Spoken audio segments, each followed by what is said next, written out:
Welcome to the virtual lunch. Today is Friday, November 13th, and if you can believe it, this is virtual lunch number 174.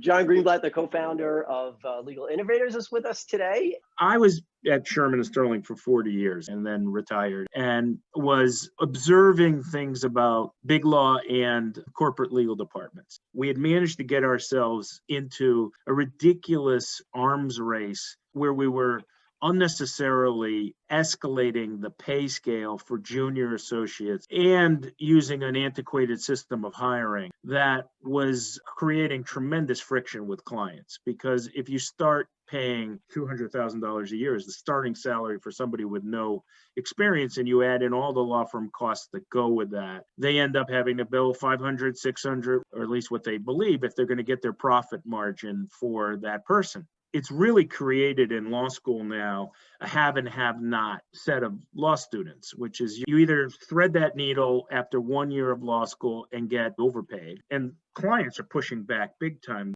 You're telling law firms constantly you won't pay for a junior associate, but you're not going to pay $500-$600 an hour for a junior associate. One of the sacrifices from this is that the productivity that partners are pressured to produce causes them not to participate in mentoring to the same extent as they used to, and are considered softer skills and softer issues that they don't focus on because that's not their incentive. And then you have these other students, some of whom went to the law schools that big law recruits at, and some of them went to law schools that big law doesn't even visit, who are really talented, and particularly over the course of 3 years may well have manifested their talent, but they don't get looked at again. And that's why we have this have and have not situation in law school, and the law students know it. They know the difference in their property grade may be the difference between getting placed in a summer program from which you will automatically get hired. They're coming back after 1 year of law school performance. That's the criteria. And you've got these other people who, for whatever reason, had a bad day in property, just missed, and nobody's looking at them when they get out of law school. And our supposition was there was a lot of talent in that much greater size pool of people.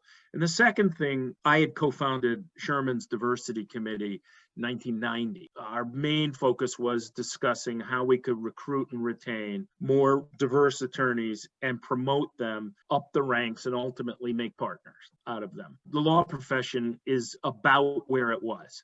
It's doing a little bit better on the intake side. It's doing just as bad on the promotion, retention, and development of partner side. And we find ourselves with unbelievably similar statistical numbers than we did 30 years ago. So we said, can we try to make a dent in both of those things by identifying high quality legal talent coming out of law school at a rational price point, a very good salary, more than the government pays starting lawyers, maybe even more than in-house lawyers get paid as a junior. Focus not exclusively, but a lot on diverse talent, and do a lot of mentoring and training, place them at a very affordable rate, with more like on an apprenticeship basis with law firms and legal departments, and give them traditional first and second year associate type work. These are people who are very ambitious. They want to compete with the people who got into big law or legal departments. We screen them so that we think they are people who compete well, particularly with training and mentoring, and then give a firm or a legal department an opportunity to see them in action for a period of time, and then make a more permanent hiring decision, which we think will be a wiser, more sticky hiring decision than law firms and legal departments sometimes go through now. We're trying to be disruptive to some extent. We think the business model is more sustainable long-term post-COVID because we base ours on lowering the price cost for high-quality talent, developing pathways into law for minority attorneys who, for whatever reason, didn't get picked up and should have, and remote working, which is not necessarily a big part of what we do, but we can provide. In other words, people can work in our space. Before there was an AmLaw 200, there were Wall Street firms, and there weren't 200 of them. And then there were a few elite firms in a couple of cities around the country. Those firms had summer programs and paid a premium, and they thought they were picking off the top level talent, and that talent would stay with them, and that's how they developed their partnerships. Almost nothing about that is true today. Everybody who wants to be in the AmLaw top 150, whether they should or shouldn't, they're paying the same salary. The workforce is incredibly mobile. pre-COVID, the millennial workforce stays, pays back some loans, and moves on. So you're investing an amount of money that doesn't produce a long-term relationship necessarily. We have this myth that we're picking future Supreme Court type people, and you should pay us a huge premium because they are so much smarter than everyone else, and your work all requires that. Clients know there's two fallacies with that. One, we're not all hiring future Supreme Court justices and paying them $200,000. The classes are way too big. And secondly, the work all requires a future Supreme Court justice. And I think we're going to be forced as a profession to stratify and start changing the price point depending on the project, the needs. There's this tension between law firms and clients, and the law firms aren't listening.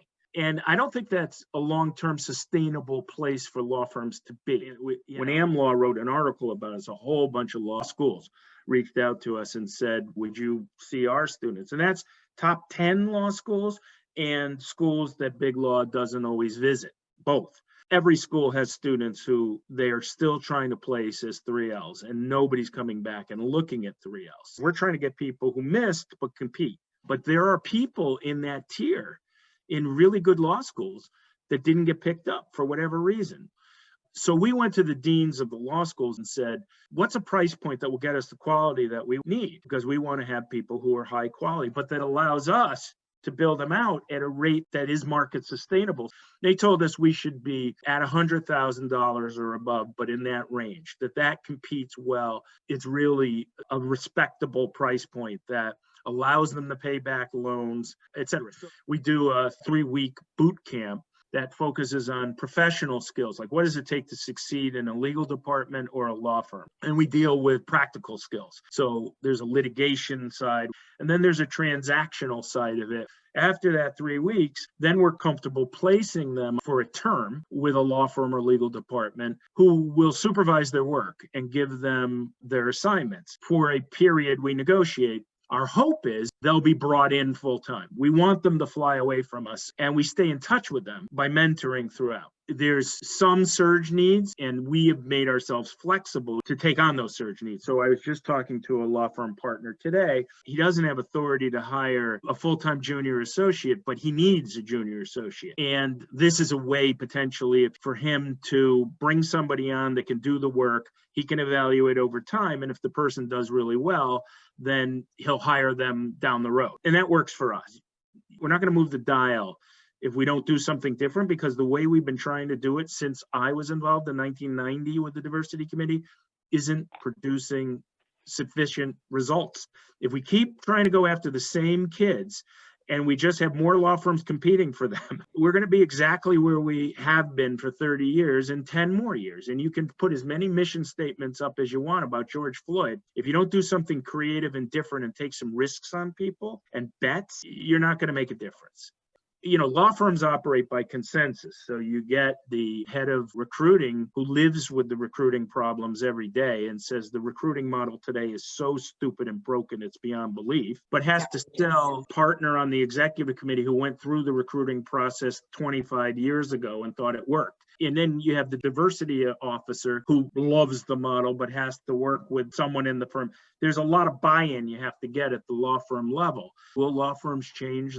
They're not going to change unilaterally, but if somebody does something credibly from the outside that over time works, they can gravitate some of it away. What I tell young people is you've got to follow every lead that is given to you. So many of us, we're not doing what we thought we would do when we went to law school. It's serendipity how you end up where you end up. You don't know where it's going to lead you, so you need to be incredibly open-minded. The second thing is build a network. Everybody you meet is a part of your network. You keep lists. You speak to people. You can't sit in your cubbyhole and wait for the opportunities to present themselves. And this starts from the time you're a first-year associate. Third thing I tell them is develop mentors, which is part of networking. Because so many associates think that a mentor will materialize and the responsibilities on the shoulders of the mentor. Yes, mentors carry a lot of the responsibility, but you have to develop mentors. And then you have to learn how to make yourself indispensable, going beyond the minimum of the assignment. This is not a 9-to-5 environment. You are never off duty.